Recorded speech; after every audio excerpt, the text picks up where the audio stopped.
नमस्कार, आपका N public Bharat पर स्वागत है। आप देख रहे हैं N public Bharat.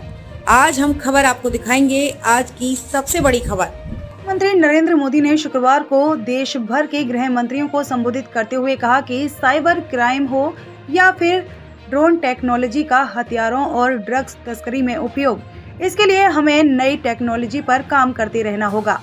Smart technology से कानून व्यवस्था को स्मार्ट बना पाना संभव होगा। उन्होंने कहा कि विकसित भारत का निर्माण गुलामी की हर सोच से मुक्ति, विरासत पर गर्व, एकता और एकजुटता, नागरिक कर्तव्य, इन पंच प्राणों का महत्व आप सभी भली भांति जानते हैं, समझते हैं। ये एक विराट संकल्प है जिसको सिर्फ और सिर्फ सबके प्रयास से ही सिद्ध किया जा सकता है। प्रधानमंत्री ने कहा कि आने वाले 25 वर्ष देश में एक अमृत पीढ़ी के निर्माण के हैं। ये अमृत पीढ़ी पंच प्राणों के संकल्पों को धारण करके निर्मित होगी। संविधान में भले कानून और व्यवस्था राज्यों का दायित्व है, लेकिन ये देश की एकता अखंडता के साथ भी उतने ही जुड़े हुए हैं।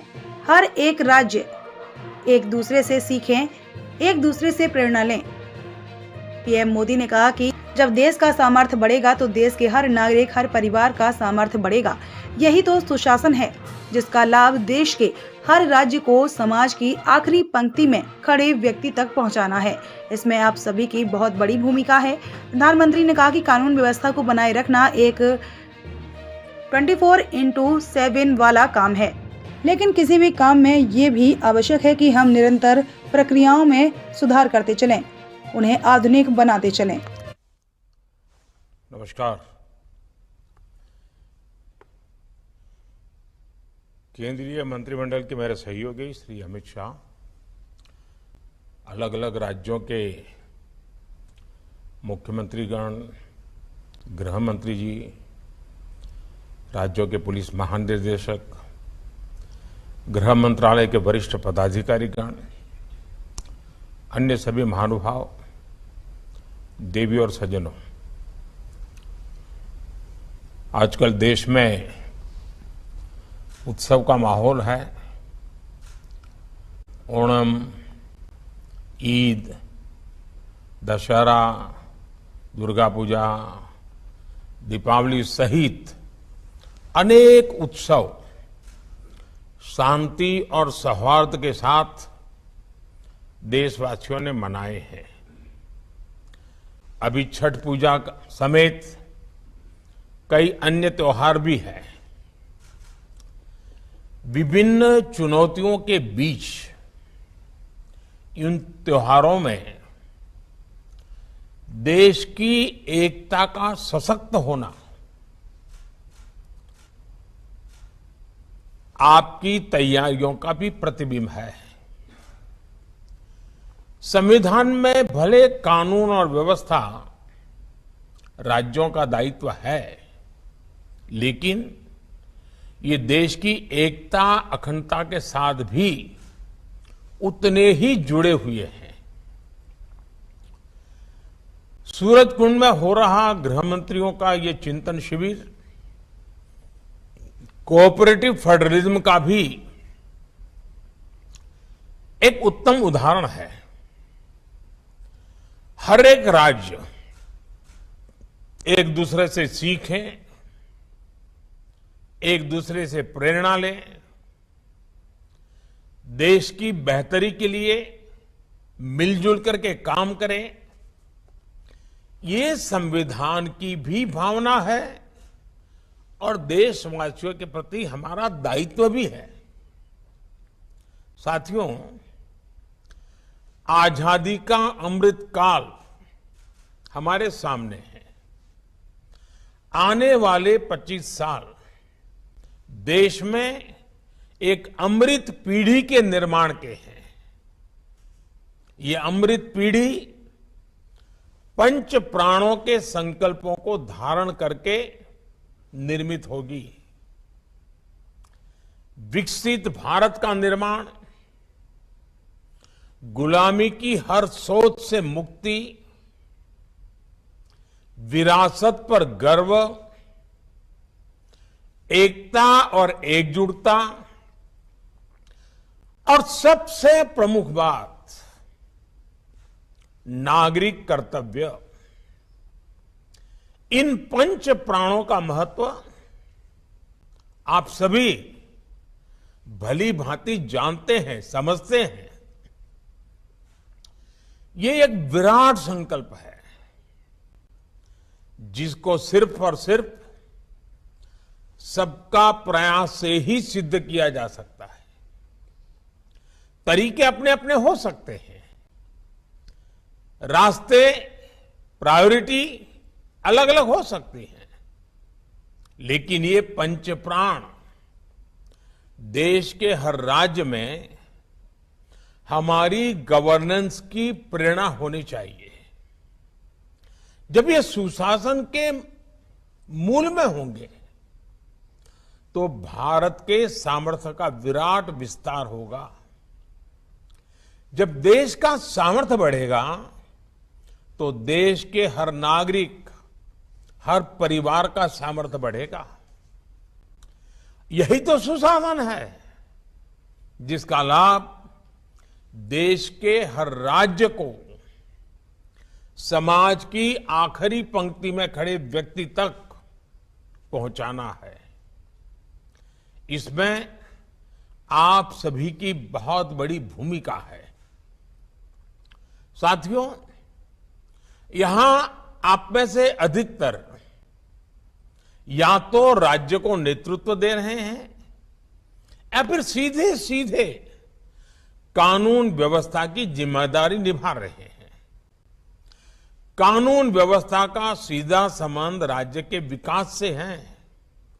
इसलिए राज्यों में विकास के लिए अनुकूल वातावरण बनाने में आप सभी के निर्णय और नीतियां और आपकी रीति ये बहुत अहम है। साथियों, कानून व्यवस्था के पूरे तंत्र का विश्वसनीय होना जनता के बीच उनका परसेप्शन क्या है, ये भी उतना ही महत्वपूर्ण है। आपने देखा है कि जब भी कोई नेचुरल कैलेमिटी होती है, प्राकृतिक आपदा होती है, तो इन दिनों एनडीआरएफ की, एसडीआरएफ की एक पहचान बनी हुई है। उनका यूनिफॉर्म, उस संकट के समय पहले पहुंच जाना, और इसके कारण देशवासियों के मन में इनके प्रति एक विश्वास बना है कि भाई ये आए हैं, चलिए संभल जाएगा, ये जो कह रहे हैं मानना चाहिए, इनकी बातें अगर स्वीकार करेंगे तो हमारा नुकसान कम होगा। और आप देखिए एनडीआरएफ में है कौन भाई, एसडीआरएफ में है कौन? आप ही के सब साथी हैं, सुरक्षा बल के जवान ही हैं, लेकिन समाज में उनके प्रति बड़ी श्रद्धा बन गई है। आपदा के समय में जैसे ही एनडीआरएफ, एसडीआरएफ की टीम पहुंचती है, वैसे ही लोगों को संतोष होने लगता है कि अब एक्सपर्ट टीम पहुंच गई है, अब से अपना काम कर लेंगे। साथियों, अपराध वाली किसी भी जगह पर जैसे ही पुलिस पहुंचती है, लोगों में ये भाव आता है कि सरकार पहुंच गई। कोरोना काल में भी हमने देखा है कि किस तरह पुलिस की साख बेहतर हुई थी। पुलिस के लोग जरूरतमंदों की मदद कर रहे थे, जरूरी संसाधन जुटा रहे थे, अपने जिंदगी को दांव पे लगा रहे थे। यानी कर्तव्य परायणता में कोई कमी नहीं है। जरूरत अच्छा परसेप्शन बनाए रखने की भी है। इसके लिए पुलिस बल को प्रेरित करना, उसके लिए प्लान करना, हर छोटी मोटी चीजों पर लगातार मार्गदर्शन करते रहना, कुछ गलत होता है तो रोकना, ये हमारी एक जीवंत प्रक्रिया होनी चाहिए, ऊपर से नीचे तक हर पल होनी चाहिए। साथियों, हमें एक बात और समझनी होगी। अब कानून व्यवस्था किसी एक राज्य के दायरे में सिमटी रहने वाली व्यवस्था नहीं रह गई है। अब अपराध इंटरस्टेट और इंटरनेशनल हो रहे हैं। यानी टेक्नोलॉजी की मदद से एक राज्य में बैठे अपराधी दूसरे राज्य में भयंकर अपराध करने की ताकत रखते हैं। देश की सीमा से बाहर बैठे अपराधी भी टेक्नोलॉजी का जमकर गलत इस्तेमाल कर रहे हैं। इसलिए हर राज्य की एजेंसियों का आपस में तालमेल, केंद्र और राज्य की एजेंसियों का आपस में तालमेल, ये बहुत जरूरी है। और इसीलिए आपको मालूम होगा, मैंने डीजीपी कॉन्फ्रेंस में कहा था कि 2 एडजॉइनिंग स्टेट होते हैं, उसके जो एडजॉइनिंग डिस्ट्रिक्ट होते हैं, उन्होंने पीरियोडिकली बैठ करके दोनों राज्यों के उन दोनों जिलों की समस्याओं का संकलन करना चाहिए, साथ मिलकर काम करना चाहिए। उसी में से ताकत बनेगी। कई बार केंद्रीय एजेंसियों को कई राज्यों में एक साथ जांच करनी पड़ती है, दूसरे देशों में भी जाना पड़ता है। इसलिए हर राज्य का दायित्व है कि चाहे राज्य की एजेंसी हो, चाहे केंद्र की एजेंसी हो, या संबंधित कहीं किसी और राज्य से संपर्क आता है, सभी एजेंसियों को एक दूसरे को पूरा सहयोग देना चाहिए। कोई बड़ा है, कोई छोटा है, किसका अधिकार है, उसी में कभी कभी तो हम देखते हैं एक आध एफआईआर रजिस्टर नहीं हुई। क्यों नहीं हुई?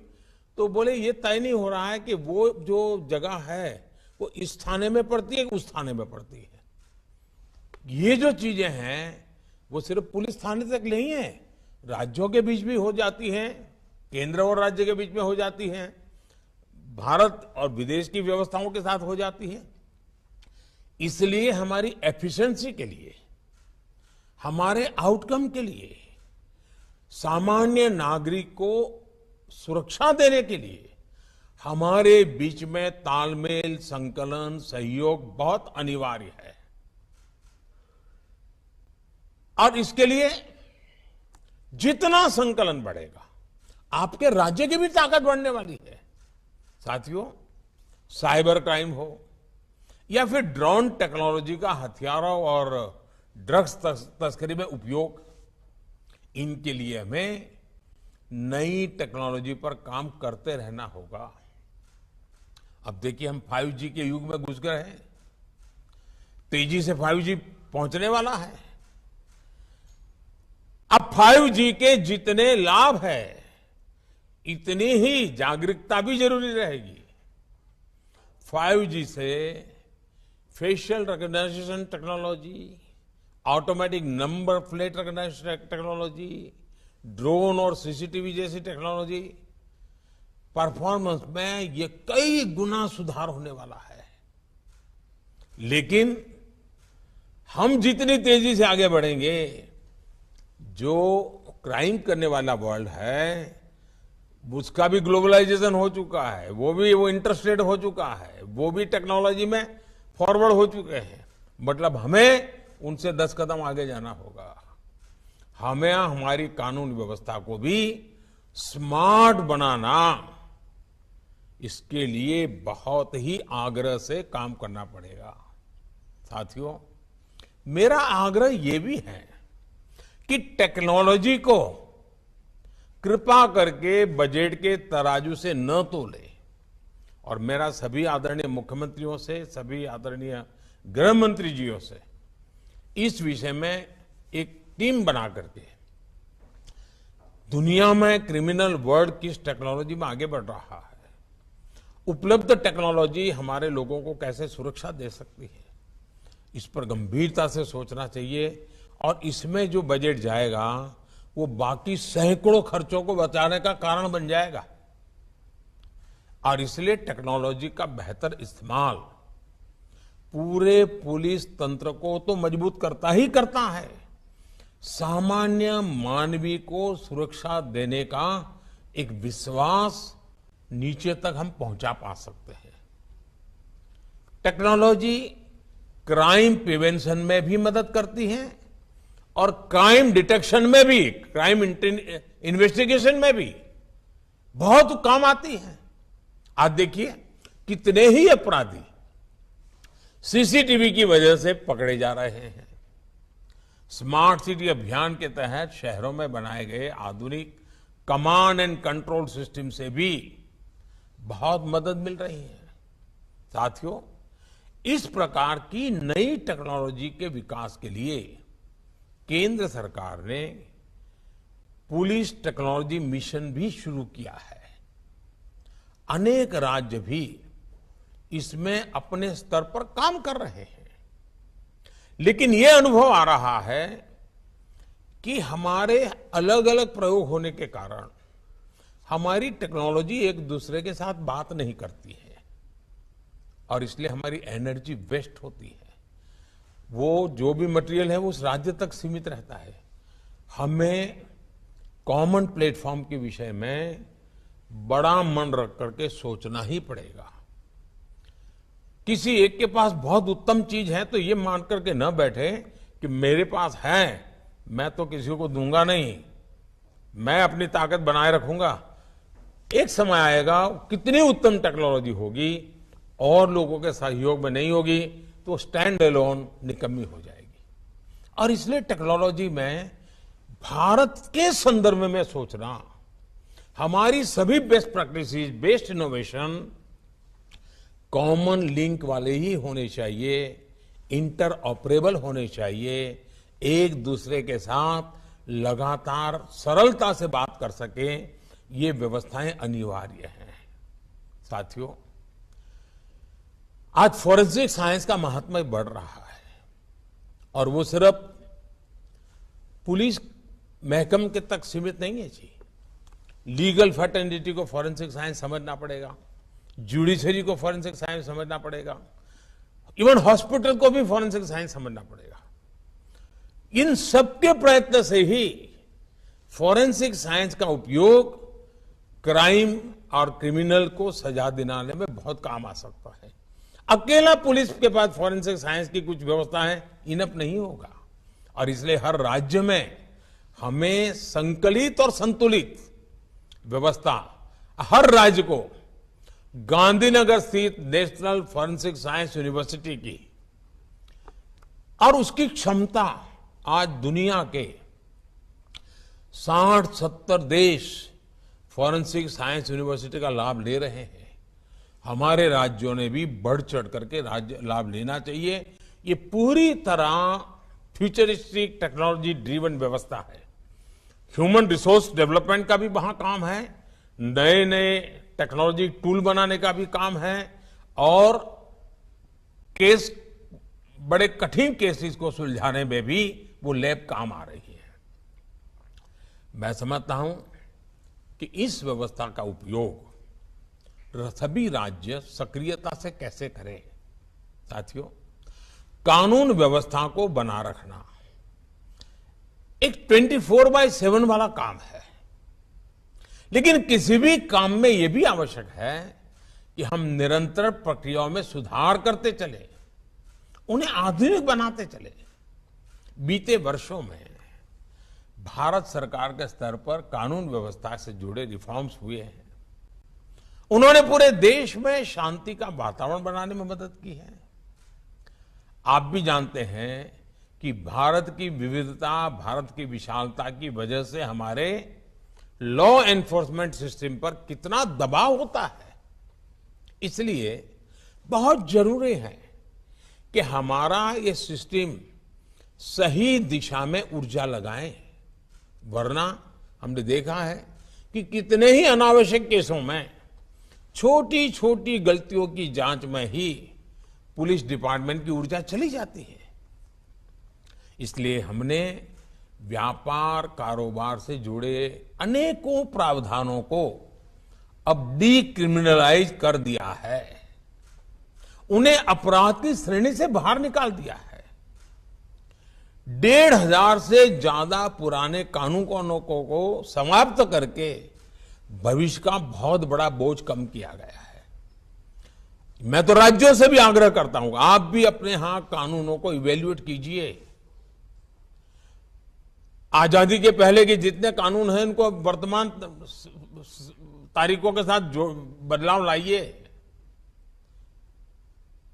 हर कानून में क्रिमिनल एंगल और निर्दोष नागरिकों को परेशानी, वो वक्त से चला गया है जी। साथियों, सरकार को अब जैसे स्वामित्व योजना, ये स्वामित्व योजना के तहत देश के गांवों में ड्रोन टेक्नोलॉजी के माध्यम से प्रॉपर्टी कार्ड वितरित कर रहे हैं। वो भी जमीन से जुड़े विवादों को कम करेंगे, झगड़े खत्म होंगे गांव के। वरना गांव की समस्या ज्यादातर 1 फुट जमीन इसने ले ली, उसी में से बड़े बड़े झगड़े हो जाते हैं। साथियों, परोक्ष और अपरोक्ष रूप से किए गए ऐसे अनेक प्रयासों से लॉ एनफोर्समेंट एजेंसियों को भी अपनी प्राथमिकता तय करने में बहुत मदद मिली है। लेकिन हमने जब पूरे कैनवास पर चीजों को रख करके अपनी स्ट्रेटेजी में बदलाव नहीं करेंगे, 20, 30, 50 साल पुरानी पद्धतियों से चलेंगे, तो शायद इन चीजों का फायदा नहीं मिलेगा। बीते वर्षों में केंद्र सरकार द्वारा बनाए गए कानूनों ने भी कानून व्यवस्था को मजबूत किया है। आतंकवाद हो, हवाला नेटवर्क हो, भ्रष्टाचार हो, इस पर आज देश में अभूतपूर्व शक्ति दिखाई जा रही है। लोगों में विश्वास पनपने लगा है। यूएपीए जैसे कानूनों ने आतंकवाद के खिलाफ एक निर्णायक लड़ाई में व्यवस्थाओं को ताकत दी है। यानी एक तरफ हम देश के लॉ एनफोर्समेंट सिस्टम का उसकी क्षमता बढ़ा रहे हैं, तो दूसरी तरफ उन पर अनावश्यक बोझ को भी हटा सके। साथियों, एक और विषय हमारे देश की पुलिस के लिए महत्वपूर्ण है। जैसे आज देश में 1 नेशन 1 राशन कार्ड की व्यवस्था बनी है, 1 नेशन 1 मोबिलिटी कार्ड की व्यवस्था हो रही है, 1 नेशन 1 ग्रिड बना है, 1 नेशन 1 साइन लैंग्वेज बनी है। वैसे ही पुलिस की वर्दी को भी लेकर भी ऐसी कोई अप्रोच अपनाई जा सकती है। क्या हमारे राज्य मिल बैठ करके, इससे बहुत लाभ होंगे। एक तो क्वालिटी मटेरियल प्रोडक्ट होगा, क्योंकि मास स्केल पर होगा। कैप होगी तो करोड़ों में कैप की जरूरत पड़ेगी, बेल्ट चाहिए तो करोड़ों में चाहिएगा। और देश का कोई भी नागरिक कहीं पर भी जाएगा, देखते ही उसको पता चले हाँ ये पुलिस वाला है। अब जैसे पोस्ट ऑफिस का डिब्बा, हिंदुस्तान में कोई पढ़ा लिखा अनपढ़ आदमी को मालूम है ये पोस्ट का डिब्बा है, यहां ना कागज डाला वह पहुंचता है। एक पहचान होती है। हमारे लिए भी आवश्यक है कि हमारे देश के पुलिस बेड़े में हम सोचें, साथ मिलकर के सोचें। कोई किसी पर थोपने की जरूरत नहीं है, एक इवॉल्व करें। आप देखिए बहुत बड़ा लाभ होगा और एक दूसरे की ताकत में इजाफा होगा। 1 नेशन 1 पुलिस यूनिफॉर्म, हाँ उस राज्य का एक टैग हो सकता है, उस राज्य का एक नंबर हो सकता है, लेकिन पहचान कॉमन बने, इस पर सोचा। मैं एक विचार के रूप में रख रहा हूं, न मैं कहीं आपसे आग्रह भी करता हूं, मैं सिर्फ एक विचार रखता हूं और इस विचार पे चर्चा कीजिए। कभी ठीक लगे, 5 साल 50 साल 100 साल के बाद भी उपयोगी लगेगा तो जरूर देखिए। उसी प्रकार से अलग अलग प्रकार की पुलिस के नए नए विभाग शुरू हुए हैं, एक्सपर्टाइज आई है। अब हम देखिए, दुनिया में टूरिज्म का बहुत बड़ा मार्केट है। भारत में टूरिज्म की संभावना है बहुत बढ़ रही है। विश्व से बहुत बड़ी मात्रा में टूरिस्टों का भारत में आने का प्रवाह बढ़ना ही बढ़ना है। आज दुनिया में कई देश जो टूरिज्म के क्षेत्र में बहुत आगे हैं, वहां टूरिज्म के लिए काम करने वाली पुलिस बनाई जाती है। उनकी ट्रेनिंग अलग होती है, उनको लैंग्वेजेज भी सिखाई जाती है, उनके बिहेवियर पूरी तरह चेंज होता है। और यात्रियों को भी, विदेश के टूरिस्टों को भी पता होता कि भाई ये मदद करने के लिए पुलिस की व्यवस्था है। और वो पुलिस होने के कारण वो पुलिस एनफोर्समेंट जो इंस्टीट्यूट्स हैं उससे भी बड़े आसानी से संकलन कर पाता है। कभी न कभी हमें हमारे देश में इस विधा की एक्सपर्टाइज को डेवलप करना ही पड़ेगा, ताकि भारत में ये जो और टूरिज्म, विश्व भर से आने वाला आदमी, एक पूंजी निवेश के लिए आने वाला और टूरिस्ट में आने वाले में बहुत फर्क है। टूरिस्ट तुरंत आपका एम्बेसडर बन जाता है, अच्छी चीज भी वही दुनिया में ले जाएगा, बुरी चीज भी वही दुनिया में ले जाएगा। पूंजी निवेश जो करता है उसको इस काम में कई समय लग जाता है अगर गलत हो गया तो, लेकिन टूरिस्ट तो 2 दिन में ही खबर पहुंचा देता है, यार भाई यहां तो ये हाल है। और इसलिए आज भारत में भी मिडिल क्लास का बल कितना बढ़ रहा है, टूरिज्म को लेकर के बहुत बदलाव आ रहा है। अब टूरिज्म और ट्रैफिक नई समस्या आ रही है। अब हम एडवांस में नहीं सोचेंगे, ऑल्टरनेट नहीं सोचेंगे, तो वही टूरिज्म के हमारे सेंटर तो कोई बदलने वाले नहीं है। हम कहें कि नहीं अब शिमला नहीं वहां जाइए, तो ये तो होने, शिमला जिसको जाना है शिमला ही जाएगा, नैनीताल जाना है वो नैनीताल ही जाएगा, श्रीनगर जाना है वो श्रीनगर जाएगा, गुलबर्ग जाना है वो गुलबर्ग जाएगा। हमें व्यवस्थाओं को विकसित करना होगा। साथियों, हमने देखा है कोरोना के समय में जब पुलिस के लोग अपने क्षेत्र के लोगों को फोन करके पूछते थे, और खास करके मैंने देखा है कुछ शहरों में सीनियर सिटीजन के लिए पुलिस में जो बड़ी आयु के लोग हैं, जिनसे अब ज्यादा मजदूरी करवाना, उनके साथ भी अत्याचार है, उन्होंने स्वेच्छा से ऐसे काम लिए हैं। और वे सीनियर सिटीजन्स को लगातार पूछते हैं ठीक होना, कहीं बाहर तो जाने वाले नहीं होना, घर बंद करके जाने वाले नहीं होना। इसके कारण नागरिकों का जो कॉन्फिडेंस बढ़ता है वो एक प्रकार से आपकी ताकत बन जाता है। इस चीज को हम जितना ज्यादा उपयोग कर सकते हैं, प्रोफेशनल वे में कर सकते हैं, और पूरी तरह जीवंतता हो, संवेदनशीलता हो। आप देखिए समाज जीवन में ये फोन आपका सप्ताह में अगर किसी सीनियर सिटीजन को जाता है, वो महीने भर दुनिया को कहता रहता है कि भाई पुलिस थाने से हर बिल्कुल फोन आ जाता है, हर बुधवार को पूछ लेते हैं मेरी कोई दिक्कत है नहीं।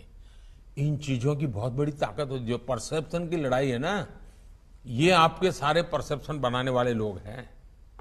हमें एक और काम की तरफ बहुत सजग होने की जरूरत है जी। टेक्नोलॉजिकल इंटेलिजेंस, इसका अपने एक ताकत है, उसका उपयोग है, लेकिन हम ह्यूमन इंटेलिजेंस को नकार नहीं कर सकते हैं। उस विधा को पुलिस डिपार्टमेंट ने आज से 100 साल, कितनी टेक्नोलॉजी बदल जाए, 100 साल के बाद उसकी जरूरत पड़ने वाली है। उस इंस्टीट्यूट को जितनी ताकतवर बना सकते हैं बनाइए। उसमें जो सामर्थ्य है, उसकी जो नजरें हैं, वो उसकी जो बातचीत में से जो पकड़ के ले आता है, ये आपकी बहुत बड़ी ताकत होती है। और अगर दोनों क्षेत्रों में ताकत है, फिर तो आप चीजों को बहुत आसानी से कल्पना कर सकते हैं। ये संभावना है, 10 दिन के बाद ये संभावना दिखती है, ये चल रहा है, चलो हम देखते हैं, यहां कुछ लोग आते हैं जाते हैं, कुछ हो रहा है, तुरंत पता चलेगा। और मैं समझता हूं इसके कारण हमारी व्यवस्थाएं बहुत चुस्त हो जाएगी, जो 50 बार क्राइम करने वालों को सोचने के लिए मजबूर करेगी। साथियों, में एक और बात भी समझनी है। आज वैश्विक स्तर पर भारत जितनी तेजी से आगे बढ़ रहा है, उतनी ही तेजी से भारत की चुनौतियां भी बढ़ने वाली है। पहले वो उपेक्षा की वृत्ति होती है, फिर उसका जरा मजाक उड़ाने की वृत्ति बनती है, फिर भी आप आगे बढ़ते हैं तो फिर थोड़ी कंपटीशन का भाव आ जाता है, प्रतिस्पर्धा आ जाती है, फिर भी आगे बढ़ते हैं तो दुश्मनी का रंग ले लेती है। विश्व की बहुत सारी ताकतें होगी जो नहीं चाहेगी कि उनके देश के संदर्भ में भारत कुछ सामर्थ्यवान बने। फलाने विषय में उनकी एक्सपर्टाइज है, उसमें भारत न घुसे। फलानी प्रोडक्ट उनकी बपौती हैं, अगर उसमें भारत प्रोडक्शन में चला गया तो मार्केट भारत कब्जा कर लेगा। भारत बहुत बड़ा बाजार है, भारत खुद बनाने लग जाएगा तो फिर तो हमारा माल कहां जाएगा। कई प्रकार की चुनौतियां आने वाली हैं जी, और वो चुनौतियां दुश्मनी का रूप लेते देर नहीं जाती है।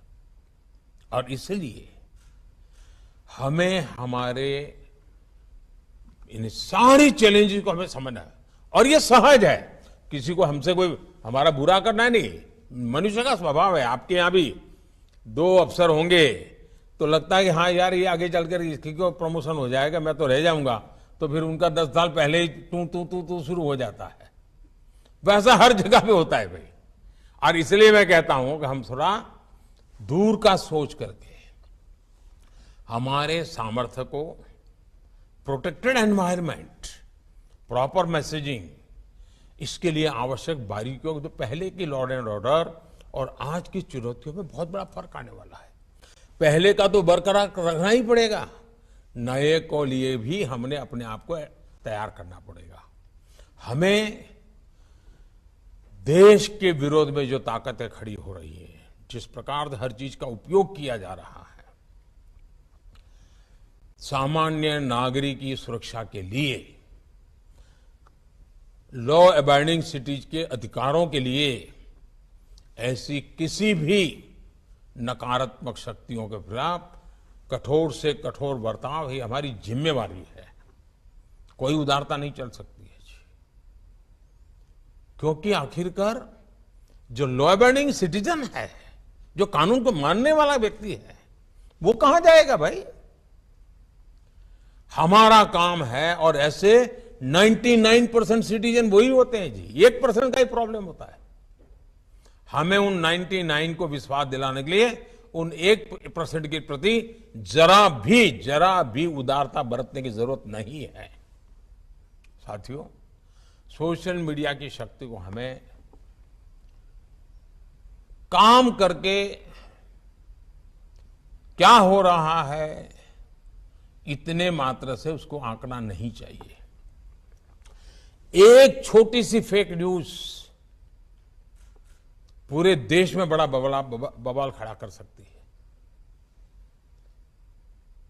हमें मालूम है आरक्षण की ऐसी अफवाह फैल गई, फेक न्यूज चल दिया, क्या कुछ नुकसान झेलना पड़ा था देश को। 6-8 घंटे के बाद जब पता चला तो सब शांत हो गए, लेकिन तब तक तो नुकसान बहुत हो चुका था। और इसलिए लोगों को हमें एजुकेट करते रहना पड़ेगा कि कोई भी चीज आती है उसको फॉरवर्ड करने से पहले 10 बार सोचो भाई। कोई भी चीज आती है उसको मानने से पहले जरा वेरीफाई करो, और सारे प्लेटफॉर्म पर वेरिफिकेशन की व्यवस्था होती है। आपको 1-2-10 जगह पे 8 चक्कर लगाओगे तो कुछ न कुछ नई वर्जन मिल जाएगा। ये हमें लोगों को एजुकेट करना होगा। हमें ऐसी फेक वर्ल्ड से ड्रिवन सोसाइटी, उसी से डरी हुई सोसाइटी, उसी से ड्राइव होने वाली सोसाइटी, इसके बीच में एक बहुत बड़ी शक्ति हमने खड़ी करनी होगी, टेक्नोलॉजिकल शक्ति खड़ी करनी होगी। साथियों, सिविल डिफेंस की आवश्यकता है। और जैसे अभी अमित भाई बता रहे थे, भाई कुछ चीजें हैं जिस पर हमारा ध्यान अभी हट रहा है। अमित भाई ने सही चीजों को पकड़ा है। आप लोग भी चिंतित, ये जो अनेक दशकों से चली हुई चीजें हैं, इसका बहुत उपयोग है। स्कूल कॉलेज में भी इसको हमने सिविल डिफेंस से विषय हो, प्राइमरी हेल्थ वाले विषय हो, ये जो चीजें होती हैं जो पहले भी करते थे हम लोग, फायर फाइटिंग की व्यवस्था में पहले भी करते थे, इसको हमने सहज स्वभाव बनाना चाहिए। और मैंने तो कहा है हर नगर पालिका, महानगर पालिका में सप्ताह में 1 दिन किसी स्कूल में जाकर के फायर फाइटिंग के क्षेत्र के लोग और पुलिस ने जाकर के ड्रिल करनी चाहिए। तो स्कूल के बच्चे देखेंगे तो उनका भी एजुकेशन हो जाएगा, जो सिस्टम है वो भी उनकी ड्रीम और प्रैक्टिस होती जाएगी। अगले हफ्ते दूसरी स्कूल, फिर एक स्कूल का 10 साल में एक बार बारी आएगी बड़े शहर में तो। लेकिन हर पीढ़ी को पता चलेगा भाई सिविल डिफेंस के संबंध में, फायर फाइटिंग के संबंध में ये सारी ड्रिल नागरिकों को करनी होती है। आपको भी एक बहुत बड़ी ताकत मिलेगी जी, ये सहज रूप से करने वाला काम है। साथियों, बीते वर्षों में आतंक के ग्राउंड नेटवर्क को ध्वस्त करने की में सभी सरकारों ने बहुत जिम्मेवारी के साथ उसकी गंभीरता को समझ करके कुछ न कुछ करने का प्रयास किया है। कहीं पर शायद सफलता पहले मिली हो, कहीं देर से मिली हो, लेकिन हर एक को इसकी गंभीरता में आज समझाना पड़े ऐसा नहीं है। अब हमें ताकत को जोड़ करके इसको हैंडल करना है जी। इसी प्रकार नक्सलवाद के हर फॉर्म को हमने पराजित करना पड़ेगा जी। बंदूक वाला भी है और कलम वाला भी नक्सलवाद है। हमें इन सब का काट निकालना पड़ेगा जी। हमारी युवा पीढ़ी को भ्रमित करने के लिए ऐसी बचकाना बातें कर करके चल पड़ते हैं लोग, और इतना नुकसान देश को हो रहा है और आने वाले दिनों में कोई संभाल नहीं पाएगा जी। और इसलिए हमने जैसे नक्सल प्रभावित जिलों पर फोकस किया है, उसी प्रकार से उन्होंने अब अपना इंटेलेक्चुअल दायरा उन जगह पे पहुंचाने का प्रयास किया है जो आने वाली पीढ़ियों में विकृत मानसिकता पैदा कर सकते हैं, एक दूसरे के प्रति द्वेष पैदा कर सकते हैं, इमोशनल चीजों को आउट ऑफ प्रोपोर्शन उछाल करके समाज के अनेक टुकड़ों में खाई पैदा कर सकते हैं, बिखराव पैदा कर सकते हैं। देश की एकता और अखंडता, सरदार वल्लभ भाई पटेल हमारी प्रेरणा हो, हमें ऐसी किसी चीजों को देश में चलने नहीं देना है जी। लेकिन बुद्धिपूर्वक करना पड़ेगा, समझदारी से करना पड़ेगा। हमारे फोर्सेज में भी ऐसी एक्सपर्टाइज तैयार करनी पड़ेगी। किसी राज्य में कोई घटना घटी है तो हमारे टॉप एक्सपर्ट को वहां स्टडी के लिए भेजना चाहिए। जरा जाओ 3 दिन वहां रह के आओ, वहां पर हुआ है तो उन्होंने कैसे हैंडल किया था, मामला कैसे पनपा था, उससे हम सीखते हैं। सीखने के लिए हमने लगातार कोशिश करनी चाहिए। और जो इस प्रकार की दुनिया वाले लोग हैं, वो उनको अंतर्राष्ट्रीय स्तर पर से भी बहुत मदद मिल जाती है और वो इसमें चतुर होते हैं। और उनका चेहरा मोहरा इतना बड़ा सात्विक दिखता है, इतना बड़ा संविधान और कानून की भाषा में ही बोलते हैं, प्रवृत्ति कुछ और करते हैं। इन सारी चीजों को दूध का दूध और पानी का पानी ये समझने की ताकत हमारे सिक्योरिटी सामर्थ्य में होनी चाहिए जी। हमें स्थायी शांति के लिए तेजी से आगे बढ़ना बहुत जरूरी है। साथियों, जम्मू कश्मीर हो या नॉर्थ ईस्ट हो, आज हम विश्वास गेन कर रहे हैं। डिस्ट्रक्टिव ताकतों को भी मुख्य धारा में आने का मन करने लगा है। और जब हम विकास उनको नजर आता है, इंफ्रास्ट्रक्चर दिखता है, उनकी अपेक्षाएं पूरी हो रही हैं, तो वे भी अब शस्त्रों को छोड़ करके साथ चलने के लिए तैयार हो रहे हैं। उसी प्रकार से बॉर्डर और कोस्टल एरिया में हमें विकास की ओर देखना होगा। बजट में भी वाइब्रेंट विलेज की बात कही गई है, आपने इस पर सोचना चाहिए। आपके टॉप अफसर, उनको बॉर्डर विलेज में नाइट स्टे करके आना चाहिए। आग्रह कीजिए। मैं तो मंत्रियों से भी कहूंगा कि कम से कम एक साल में 5 या 7 बॉर्डर विलेज में जाकर के 2-3 घंटे बिता के आइए। चाहे वो किसी स्टेट का बॉर्डर विलेज हो क्या इंटरनेशनल बॉर्डर विलेज हो, आपको बहुत कुछ बारीकियों का पता चलेगा। साथियों, हथियार, ड्रग, ये सारी जो तस्करी चल रही है, ड्रोन, उसमें एक नया संकट घुसा हुआ है। हमें हमारे बॉर्डर और कोस्टल, उनकी ये संकलन बहुत जरूरी है। हम कहेंगे भाई नहीं ये करेगी कोस्ट गार्ड, ये करेगा, इतने से बात बनेगी नहीं। हमें संकलन बहुत फ्रीक्वेंसी बढ़ानी पड़ेगी। मुझे विश्वास है कि अगर हम मिलकर एक राष्ट्रीय परिप्रेक्ष्य के साथ आगे बढ़ेंगे तो हम हर चुनौती हमारे सामने बोनी सिद्ध हो जाएगी और चीजों को हैंडल करने की हमारी ताकत भी बढ़ जाएगी। मुझे विश्वास है कि शिविर में जो चर्चा होगी उसमें से कोई न कोई एक्शनेबल पॉइंट निकलेंगे, एक कलेक्टिव रोडमैप बनेगा। हर राज्य साथ मिलकर के काम करना पड़ेगा। ये तेरा क्षेत्र है, ये मेरा क्षेत्र है, तेरा अधिकार है, मेरा अधिकार है। अगर हम उसमें उलझे रहेंगे तो उसका सबसे ज्यादा फायदा समाज विरोधी ताकतें, कानून को जो मानते नहीं हैं, वो इस अव्यवस्था का भरपूर फायदा उठा सकते हैं। इसलिए हमारे बीच समझदारी, संकलन, विश्वास और बड़ा प्रोफेशनल होना चाहिए जी। और ये जिम्मेवारी हमारे कैडर्स की है, बहुत बड़ी जिम्मेवारी है। अगर मुझे विश्वास है हम साथ मिलकर के करेंगे तो हम जो चाहते हैं वैसा परिणाम प्राप्त कर सकेंगे। और देश के लिए जो अवसर आया है उस अवसर को पहली नजर में ताकत यूनिफॉर्म फोर्सेस से आती है। विश्वास का एक कारण यूनिफॉर्म फोर्सेस बन जाता है। हम उसको जितना ज्यादा ताकतवर बनाएंगे, जितना ज्यादा ब्रॉड विजन के साथ काम करने वाला बनाएंगे, जितना ज्यादा नागरिकों के प्रति संवेदनशील बनाएंगे, बहुत लाभ होगा। कुछ सुझाव मैंने डीजीपी कॉन्फ्रेंसिस में कही है।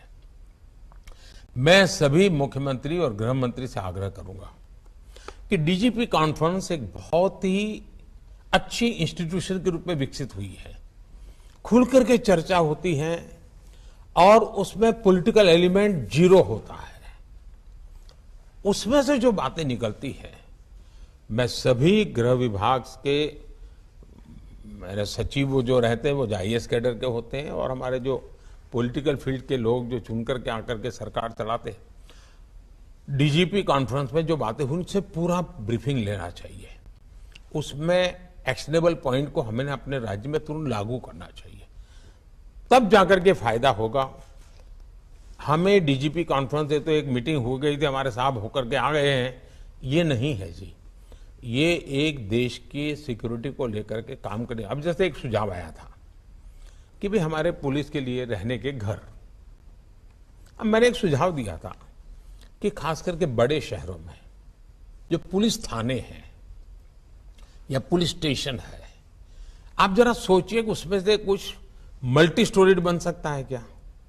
नीचे थाना चला रहेगा, लेकिन अगर ऊपर 20 मंजिला मकान बना दिया और क्वार्टर बना दिए रहने के लिए, तो उस इलाके के जितने पुलिस वाले हैं उनके लिए घर वहीं मिल जाएगा। ट्रांसफर हो जाएगी तो वो खाली करके चला जाएगा, तो जो आएगा उसको वही मकान मिल जाएगा। तो पुलिस को आज शहर के बाहर 25 किलोमीटर दूर घर मिलता है, उसको आने जाने में 2-2 घंटे लगते हैं। हम जमीन का भी ज्यादा उस राज्य से बात कर सकते हैं, उस कॉरपोरेशन से बात कर सकते हैं, जरा उसको हाई राइज के लिए भी फायदा हुआ। और ऊपर भी हम सिक्योरिटी के लिए व्यवस्थाएं ऑर्गेनाइज कर सकते हैं, हम चीजों को देखने के लिए व्यवस्थाएं ऑर्गेनाइज कर सकते हैं। यानी स्टैंड एलोन एक छोटा पुलिस थाना है, उसके बजाय आधुनिक पुलिस थाना भी बन जाएगा और उसी के ऊपर 20-25 मंजिला मकान बन करके रहने के लिए घरों की व्यवस्था हो जाएगी। और मैं जरूर मानता हूं बड़े शहर में 25-50 थाने तो ऐसे जरूर मिल सकते हैं कि जहां इस प्रकार के डेवलपमेंट की संभावना है बहुत। क्योंकि बड़े शहरों में 20 किलोमीटर 25 किलोमीटर बाहर जाना पड़ रहा है पुलिस के क्वार्टर बनाने के लिए। और उसमें देखा होगा, अब जैसे अभी अमित भाई बता रहे थे कि भाई बजट जो देते हैं वो उपयोग नहीं हो रहा है, जितनी मात्रा में खर्च होना चाहिए नहीं हो रहा है। अब भारत सरकार में एक ऐसी स्थिति शुरू हुई है कि मुझे बार बार आग्रह करना पड़ता है कि जिस काम के लिए तय किया है उन बजट को उस काम के लिए उपयोग करो और समय सीमा में करो। आज पैसे खर्च नहीं कर पा रहे हम लोग। हमारे देश में इस स्थिति में नहीं चाहिए, हमें अपनी ताकत बढ़ानी होगी जी, हमारा सामर्थ्य बढ़ाना होगा, निर्णय शक्ति को बढ़ाना पड़ेगा, तब जाकर के इन धन का सही उपयोग समय सीमा में कर पाएंगे। और जब समय सीमा में धन का उपयोग होता है तो वेस्टेज तो बचता ही बचता है, हमें लाभ बहुत होता है। एक और मेरे विषय है आपका, मैं चाहता हूं सभी राज्य के पुलिस और भारत सरकार का पुलिस जो हमने स्क्रैपिंग पॉलिसी लाए हैं उसका स्टडी कीजिए और आपके जितने पुराने व्हीकल हैं एक बार उनको स्क्रैप करने की दिशा में आप आगे बढ़िए। पुलिस के पास व्हीकल पुराना नहीं होना चाहिए क्योंकि उसकी एफिशिएंसी से जुड़ा हुआ विषय है। उससे कारण 2 फायदे होंगे।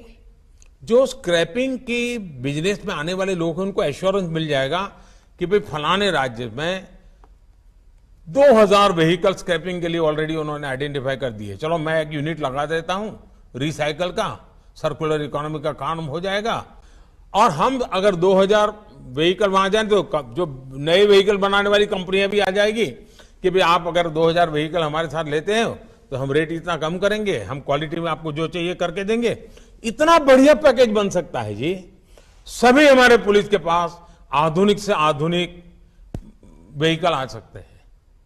हम उस पर सोचें, और मैं चाहता हूं कि मिनिस्टर खुद बुलाएं ऐसे जो स्क्रैपिंग की दुनिया में अच्छा काम कर सकते हैं। उनको कहीं भी हम चलो जमीन देते हैं आपको, आप एक स्क्रैपिंग के लिए यूनिट, रिसाइकल के यूनिट लगा दीजिए, हम पहले पुलिस वाले व्हीकल दे देंगे आपको, हम पुलिस के लिए नए व्हीकल ले लेंगे। ये बहुत जरूरी है जी।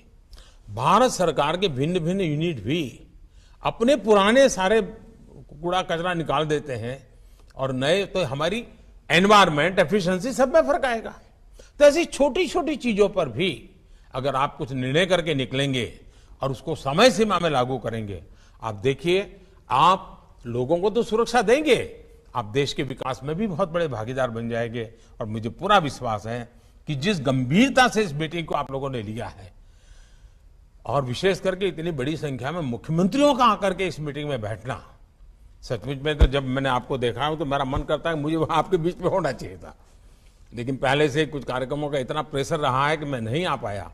लेकिन जब इतने सारे माननीय मुख्यमंत्री जी आते हो तो एक प्रधानमंत्री का स्वाभाविक मन कर जाता है कि जरा आपके बीच बैठूं, मैं भी आपके साथ चाय पान करते करते काफी बातें करूं, लेकिन मैं नहीं कर पाया। इस बार गृह मंत्री जी आपके साथ बात कर रहे हैं, वो जो भी विषय आप चर्चा करेंगे मुझ तक जरूर पहुंचेगा, और मेरे हिस्से में जो जिम्मेवारी होगी, मैं सभी मुख्यमंत्रियों को, सभी गृह मंत्रियों को विश्वास दिलाता हूं कि आपकी आशा अपेक्षा पर खरा उतरने के लिए भारत सरकार भी उतना ही प्रयास करेगी। मेरा आप सबको बहुत बहुत धन्यवाद, बहुत बहुत शुभकामनाएं।